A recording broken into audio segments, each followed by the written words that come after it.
This lecture is Women in Modernity, 1900 to 1920. The historical context that we'll be looking at includes the Progressive Era, which historians see as the time between 1900 and 1917. There's a crisis that industrialization has caused. Economically, we see a maldistribution of wealth, of capitalism.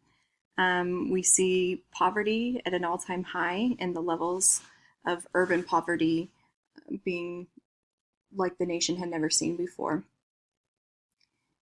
Poverty was something that was socially created, and there was a belief that the poor um, didn't deserve the state that they were in, that they could be changed, that things could be reformed and improved to be more equitable for all. And this is sort of a change in belief because previously to the turn of the century, most Americans that were elite or middle class thought poor people were poor because they didn't work hard enough or didn't want it hard enough. So this is a changing shift, sort of the social science shift that we see at the coming about in the late 1800s. We also see the beginning of World War I, the Great War as it was known before World War II came about, that lasted from the American involvement standpoint from 1917 to 1918. This is where we see, as you have read about, the split in the suffrage movement between those organizations like Alice Paul and Lucy Burns that believed they should continue to, actively agitate for women's suffrage, and they picket the White House. They, do all these kind of radical things, calling President Wilson Kaiser Wilson. Right. The whole belief was, why should we be fighting for democracy abroad when, half of the nation gender-wise doesn't have the right to vote. So women are demonstrating patriotism in other ways, though, during the war. They're working in non-combat areas of the military. We definitely see an increase in job opportunities for women. Labor is their greatest contribution to World War I. And we also see a movement for African Americans out of the South, the Great Migration that happens during the war. Many African Americans who had been in the South have sort of this new attitude that things will be better up north. There's less racism up north. There's more job opportunities in industry up north. So getting out of the sharecropping system in the South, going to places like Chicago and Harlem, New York, and Detroit in an attempt to do better for their kids education-wise. There were more schools in the North, but also job-wise. And there's a belief that, again, that it would be less racist in the North. As what we see is that that doesn't hold to be true. A lot of the prejudices follow them, and there tend to be less job opportunities for Black Americans in the North than they had thought. But these are some of the changes that we're seeing, and this is going to be kind of the backdrop to what we will be talking about. So we talked about new womanhood, just an overview. New womanhood is taking from both spheres, right? It's sort of paradoxical, but they're drawing on the 19th century ideology of true womanhood, that there are inherent differences between men and women, but they're also using that and creating new opportunities and sort of demonstrating more independence. And this is a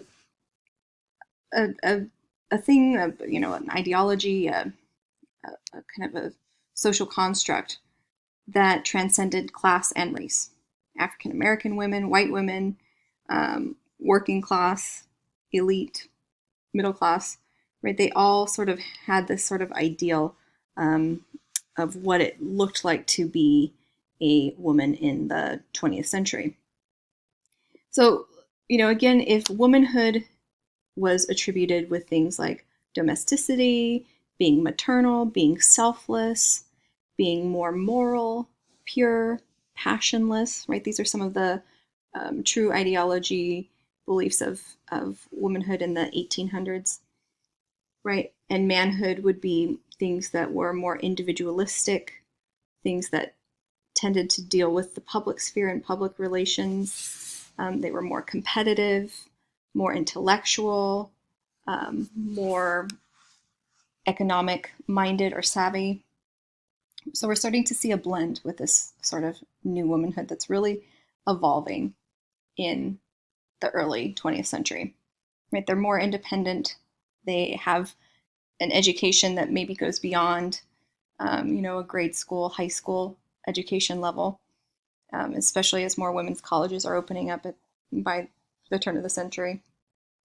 They worked, they unionized, right? All of these things that typically would have been seen as the male domain in the previous century.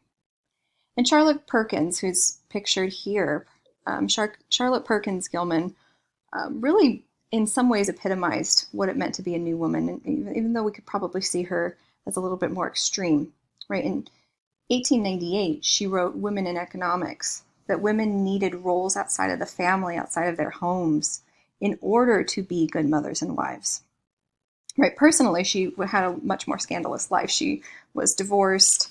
Her kids, went to the West Coast, and her ex-husband was raising their children.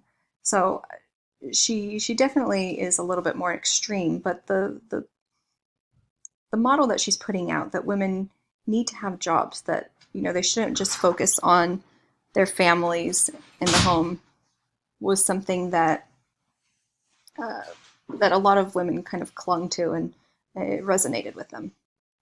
So independence-wise, we're seeing greater separation from family, more time spent with friends and with coworkers. Women are redefining what it means to be womanly. We start to see styles change, fashion-wise.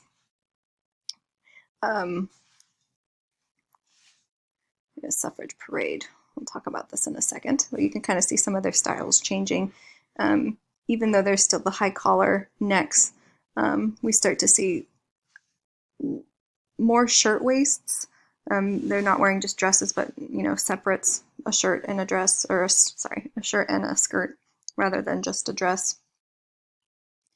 So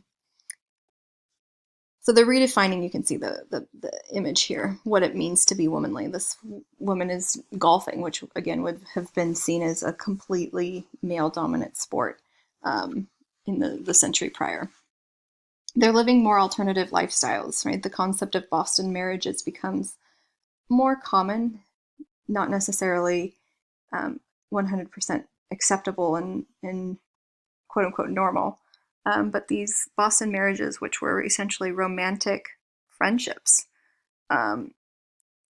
allowed this sort of alternative lifestyle for women, right, to blend their new lives, their womanhood, and their interest in reform all together.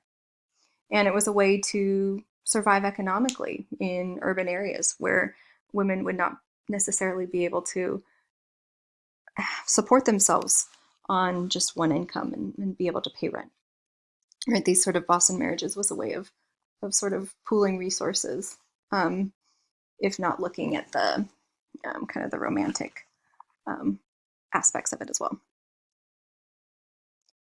So we talked about education. By 1920, 32% of American women were in high school, getting a high school education.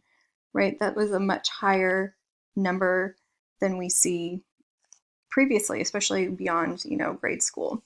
And again, this is mostly something that was a northern phenomenon. Southern public schools and education in general tended to be a little stagnant. We don't really see that change until after the New Deal in the 1930s.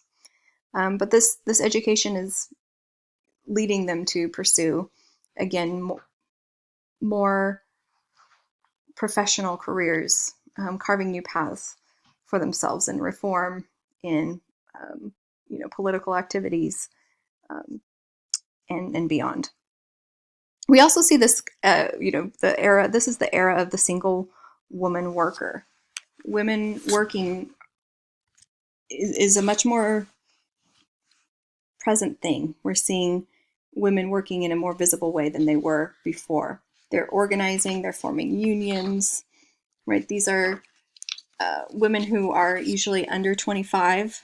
They still live at home, sometimes immigrant women. Their daughters who would work to help support their family. And there was just more work available to single women. Employers tended to think that married women should be at home, and it was not appropriate for married women, especially mothers, to be working outside the home. The exception here would be African American women. Not only did they keep their daughters in school longer for that upward mobility, and they were also afraid of kind of the white sexual exploitation that could be a danger for their daughters. So daughters are often more employed, and again, the exception would be in Black families, where mothers would tend to work so that they could keep their daughters in school longer.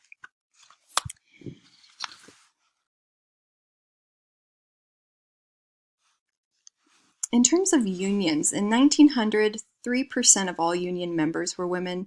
That number jumps slightly to 8% by 1920, right? 8% of union members were women in that 20-year jump. Being union was risky work. There were no laws to protect workers at this time. There were no laws to protect unions. Workers would often blacklist you or fire you, or you could be brutalized in the picket line if you went on strike or if you protested. So it was dangerous work. And women union members tended to get little support from the male unions. They believed it wasn't women's place, right? Men were the breadwinners, and they also believed that only skilled workers could unionize, and most women were considered unskilled because they didn't have a craft. We see the greatest demonstration of women union workers protesting in 1909. This is what we have an image of here in the Triangle Shirtwaist Strike, which was known as the New York Uprising of 20,000. That kind of precedes the Triangle Shirtwaist Factory fire that gets a lot of recognition for the need for more protective legislation in the workplace to protect these vulnerable workers, and particularly women. We also see sort of a coalition during this time between working class and middle class women, not only in the suffrage movement, but in union work. The International Ladies Garment Workers Union was supported by the National Women's Trade Union League of America. And this is sort of where we see workers and middle class women or reformers forming an alliance, right? That reform women who tended to be middle class and tended to not maybe work themselves wanted to make sure that their fellow, female sisters were going to be supported, and they are fighting for greater working conditions and better pay. One other thing that we want to talk about is,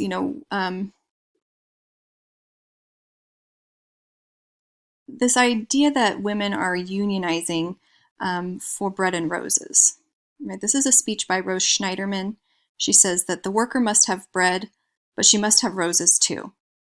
And I think that really, in a way, sums up what the female worker was positioned with, right? She's willing to put herself out there. She's willing to be in these dangerous strikes and picket lines and, to be fired or whatever it was, because she has to support her family. She has to give some of her wages to support, bread being on the table. But they also want to have roses. They also want to have a little bit of extra money so that they can enjoy life. So this is sort of the epitome of